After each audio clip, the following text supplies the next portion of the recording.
ಕಾಳು ಮುಳುಗುವಷ್ಟು ನೀರು ಹಾಕಿ 2 ವಿಷಲ್ ಬಿಟ್ಟಿದ್ದು ನಾವು. ಒಂದು ಸ್ವಲ್ಪ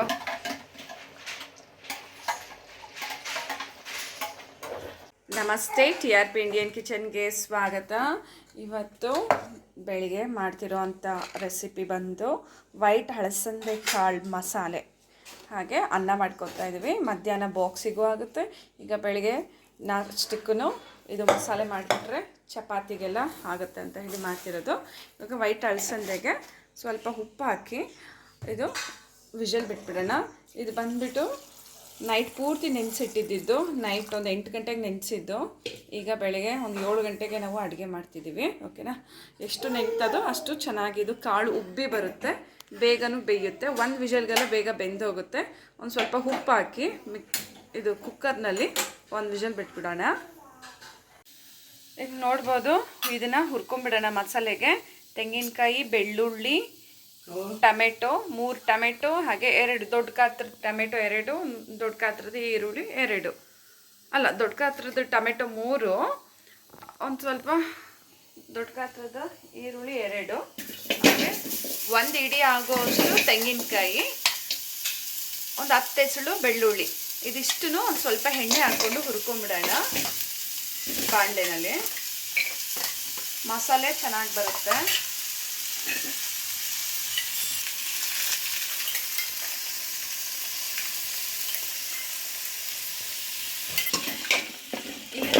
ಈರುಳ್ಳಿ, ಟೊಮೆಟೊ, ಬೆಳ್ಳುಳ್ಳಿನ ಮೊದಲಿಗೆ ಒಂದು ಸ್ವಲ್ಪ ಹುರ್ಕೊಂಡು ಆ ನಂತರ ನಾವು ತೆಂಗಿನಕಾಯಿ ಹಾಕಿ ಹುರಿಯೋದು. ಓಕೆನಾ? ನೋಡಿ, ಈಗ ತೆಂಗಿನಕಾಯಿ ಹಾಕ್ತಿದ್ದಾರೆ. ತೆಂಗಿನಕಾಯಿ ತುರಿ ಬೇಕಿದ್ರೆ ಚಿಕ್ಕ ಚಿಕ್ಕದಾಗೆ ತೆಂಗಿನಕಾಯಿನೂ ನೀವು ಕಟ್ ಮಾಡ್ಕೋಬೋದು.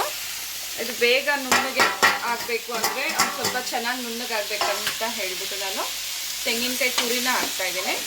ಮಿಕ್ಸಿ ಜಾರ್ನಲ್ಲಿ ಬೇಗ ನುಣ್ಣಗಾಗುತ್ತಲ್ಲ, ಹಾಗಾಗಿ ಒಂದು 2 ನಿಮಿಷ ಅಸೆಸ್ಮೆಂಟ್ ಹೋಗೋ ತನಕ ಹುರಿದ್ರೆ ಸಾಕು. ಈಗ ಸ್ಟವ್ ಆಫ್ ಮಾಡ್ಕೊತಿದ್ದಾರೆ. ಲಾಸ್ಟಲ್ಲಿ ತೆಂಗಿನಕಾಯಿ ಯಾಕೆ ಹಾಕೋದಂದರೆ ಈರುಳ್ಳಿ ಟೊಮೆಟೊ ಎಲ್ಲ ಹುರಿದಾದ್ಮೇಲೆ ತೆಂಗಿನಕಾಯಿ ಹಾಕೋದ್ರಿಂದ ತೆಂಗಿನಕಾಯಿ ಬೇಗ ಇದು ತಳಕ್ಕೆ ಅಂಟೋದಿಲ್ಲ. ನೋಡಿ, ಇವಾಗಲೇ ಅಂಟಕ್ಕೆ ಶುರು ಆಯಿತು. ಹಾಗಾಗಿ ಟೊಮೆಟೊ ಈರುಳ್ಳಿ ಎಲ್ಲ ಹುರಿದಾದ್ಮೇಲೆ ತೆಂಗಿನಕಾಯಿ ಹಾಕೊಂಡು ಹುರ್ಕೊಳ್ಳಿ.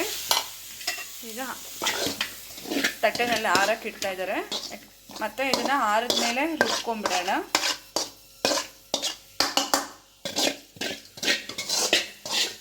ಈಗ ಒಗ್ಗರಣೆಗೆ 1 ಈರುಳ್ಳಿ ಹಾಗೆ 1 ಟೊಮೆಟೊ ಕಟ್ ಮಾಡಿ ಎತ್ತಿಟ್ಕೊಂಡಿದ್ದೀನಿ. ಮಸಾಲೆ ರುಬ್ಬಿ ಆಗಿದೆ ನೋಡಿ. ಮಸಾಲೆ ಘಮ ತುಂಬಾ ಚೆನ್ನಾಗಿದೆ. ಈ ರೀತಿ ಹಸಿ ಈರುಳ್ಳಿ, ಟೊಮೆಟೊ, ತೆಂಗಿನಕಾಯಿ ಎಲ್ಲನೂ ಹುರಿದು ನಾವು ರುಬ್ಬುವಾಗ ಮಸಾಲೆ ತಿಕ್ನೆಸ್ಸು ಚೆನ್ನಾಗಿ ಬರುತ್ತೆ, ಕಲರು ಹಾಗೆ ಆ ಪರಿಮಳ ತುಂಬಾ ಚೆನ್ನಾಗಿರುತ್ತೆ. ಈಗ ಒಗ್ಗರಣೆಗೆ ರೆಡಿ ಮಾಡ್ಕೊಂಬಿಡೋಣ. ಅಮ್ಮ ಬಾಣಲೆ ಇಟ್ಟಿದ್ದಾರೆ. ಚಿಕ್ಕ ಮಗಳ ಮನೆ. ಇದು ನಮ್ಮ ಚಿಕ್ಕ ಮಗಳ ಮನೆ. ಅಮ್ಮದು ಚಿಕ್ಕ ಮಗಳ ಮನೆಯಲ್ಲಿ ಇವತ್ತು ಅಡುಗೆ ಮಾಡ್ತಾ ಇರೋದು. ಮೇಲ್ಗಡೆ ಎಲ್ಲ ಹಾಗಾಗೆ ಇಟ್ಬಿಟ್ಟಿದ್ದಾಳೆ ಪಾಪ. ಅವಳು ಮಗುನ ಇಟ್ಕೊಂಡು ಕ್ಲೀನ್ ಮಾಡೋಕ್ಕಾಗ್ದಿರ.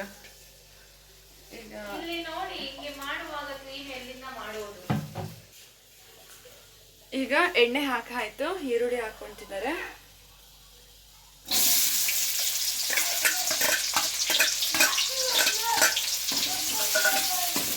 ಈರುಳ್ಳಿನ ಚೆನ್ನಾಗಿ ಹುರ್ಕೊಂಬಿಡೋಣ.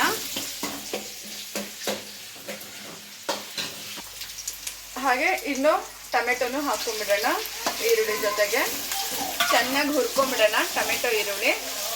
ಹಾಗೆ ಉಪ್ಪು, ರುಚಿಗೆ ತಕ್ಕಷ್ಟು ಉಪ್ಪು. ಕಾಳು ಬೇಯಿಸುವಾಗ ಮೊದಲೇ ನಾವು ಉಪ್ಪು ಹಾಕಿರ್ತೀವಿ, ಹಾಗಾಗಿ ಇವಾಗ ಉಪ್ಪು ಎಷ್ಟು ಬೇಕೋ ಅಷ್ಟು ನೋಡಿ ಹಾಕೊಳ್ಳಿ. ಹಾಗೆ ಸ್ವಲ್ಪ ಅರಿಶಿನದ ಪುಡಿ. ಈಗ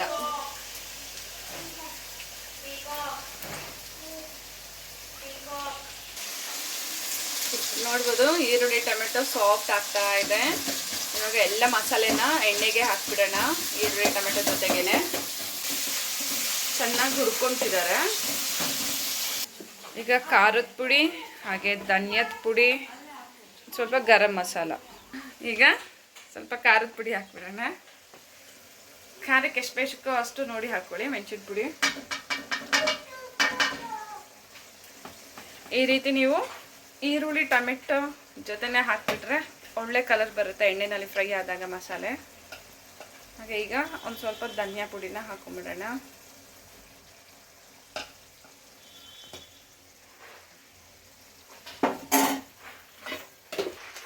ಹಾಗೆ ಈಗ ಇದು ಗರಂ ಮಸಾಲ ಸ್ವಲ್ಪ, ಇದಿಷ್ಟನ್ನು ಹುರ್ಕೊಂಬಿಡೋಣ.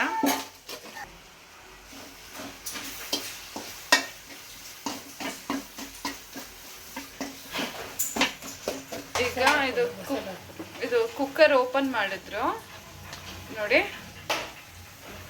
ಈಗ ರುಬ್ಬಿರೋ ಅಂಥ ಮಸಾಲೆನ ಹಾಕ್ಕೊತಿದ್ದಾರೆ.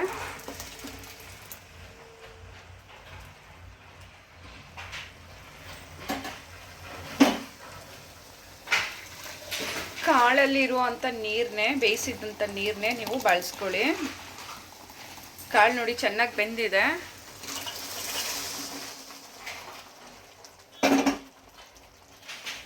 ಕಾಳು ಮುಳುಗುವಷ್ಟು ನೀರು ಹಾಕಿ 2 ವಿಷಲ್ ಬಿಟ್ಟಿದ್ದು ನಾವು. ಒಂದು ಸ್ವಲ್ಪ ಉಪ್ಪು ಹಾಕಿ ಕಾಳು ಚೆನ್ನಾಗಿ ಬೆಂದಿದೆ. ಈಗ ಮಿಕ್ಸ್ ಮಾಡ್ಕೊಂಬಿಡೋಣ. ಚೆನ್ನಾಗಿ ಕುದಿಬೇಕು.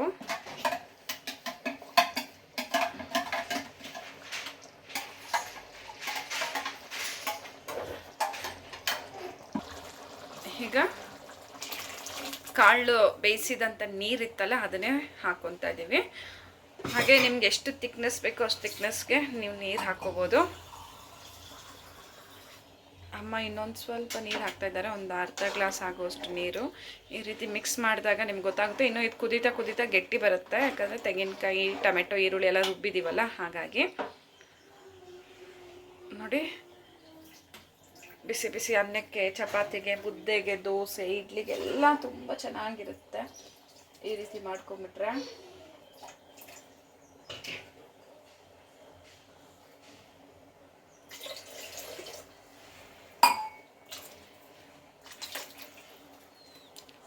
ಇನ್ನೊಂದು ಸ್ವಲ್ಪ ನೀರು ಹಾಕಿದ್ರು. ಈಗ ಇದು ಚೆನ್ನಾಗಿ ಕುದೀಲಿ. ಇನ್ನೂ ಒಂದು ಸತಿ ಮಿಕ್ಸ್ ಮಾಡ್ತೀನಿ ನೋಡಿ. ನೋಡಿ, ಕಾಳು ತುಂಬಾ ಟೇಸ್ಟಾಗಿರುತ್ತೆ. ಇದು ನನಗೆ ತುಂಬಾ ಇಷ್ಟ, ಇದು ವೈಟ್ ಅಲಸಂದೆ ಕಾಳು. ಸೊ ನೀವು ಟ್ರೈ ಮಾಡಿ ಇದೇ ರೀತಿ ಸಾರು ಮಸಾಲೆ ಹಾಕಿ, ತುಂಬಾ ಚೆನ್ನಾಗಿ ಬರುತ್ತೆ. ನೋಡ್ಬೋದು, ಸಾರು ಮಸಾಲೆ ಚೆಂದ ಕುದ್ದಿದೆ.